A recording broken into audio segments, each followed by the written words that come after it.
Hey everyone, today we are going to install Git along with VS Code and meld to work with it, and then we are going to configure Git as you need to configure it after installing it for the first time to work with it. So let's get started. First of all, you need to download these three softwares, namely Git, VS Code, and meld. So to download Git, you can just type on Google download Git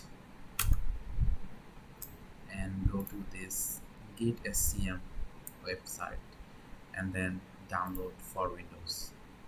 This will show you multiple options you have. I'm going to download the 64-bit version for Windows and it will start downloading.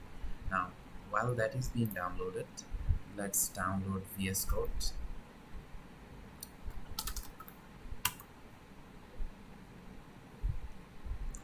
and install this and start downloading this version of VS Code. The latest version, you can use the latest stable version, and then you need to download meld. Now about meld, you cannot just download it from anywhere you want.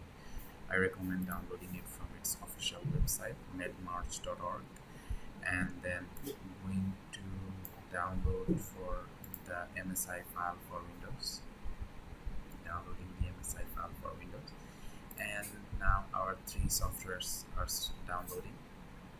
After the download is complete, we'll get back to our video. Now let's go to our download folder and install Git.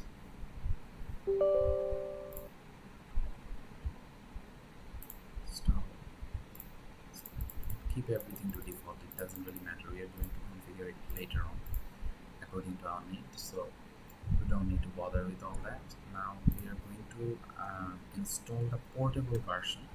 You can see how to make VS Code portable from their documentation guides, but I'm not going to cover that.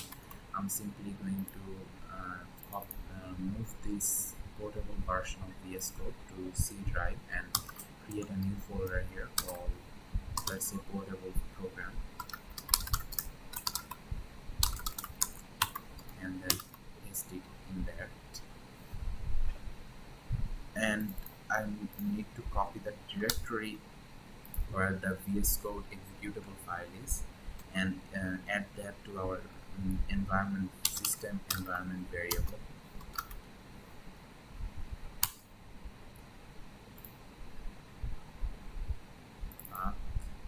New text, enter, okay, and this has been added to path now. And our Git is also finished installing. One more thing we need to install is meld. Let's install it. It really takes very little time to install, and we are done. Now let's open Git bash and start configuring. Me first maximize the window. Let's first of all check if our Git installation was successful or not. We can see the Git install version. That means our Git installation was successful. So let's start configuring it. Git config. So first of all, let's set our name, user.name. Let's give it GitHub name. Let's set email, config, logo, user name. Let's give it my GitHub account email.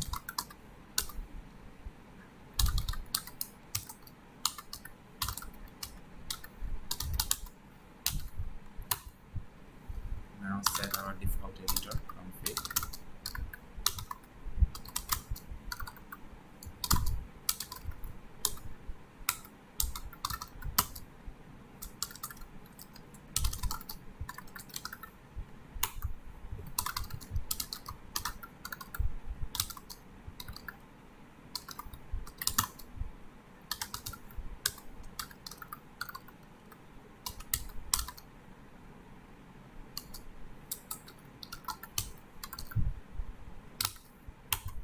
Alright, we are done with our configurations.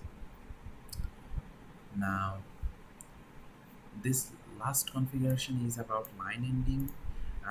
On Windows you need to have the line endings to true, and on Mac and Linux the line ending should be false. And we are done with our terminal side configuration. Now we need to set our default merge tool and our uh, default diff tool. So for that, let's copy these configurations, and then we have to go to our, let's open our bash terminal again, and now let's change directory to change to our home directory, and then list every file there. You can see that there is a file called git config. You need to open that using VS Code or any editor you like. I'm gonna open it with VS Code, so .git config, and I press tab to automatically complete the remaining of the writing. Now opening that configuration file, you can see that the configurations I set already are already there, and for some reason this has been completely weirded out. Let me fix it. So name should not be this. Our configuration is completely wrong, I guess. I need to fix that later, but before that let's paste our configuration details. Let's copy this and let's paste it here. Done. And let's fix our configuration for this, as this is not a good configuration. So git config dash global user.name this, then c git config dash global user.name.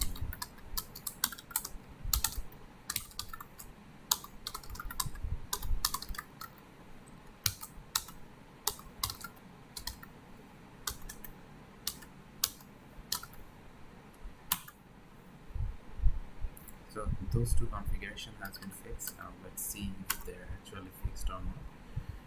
And you can see that those are not fixed. Okay, so that's good. Okay, with that our Git installation and first time configuration is done.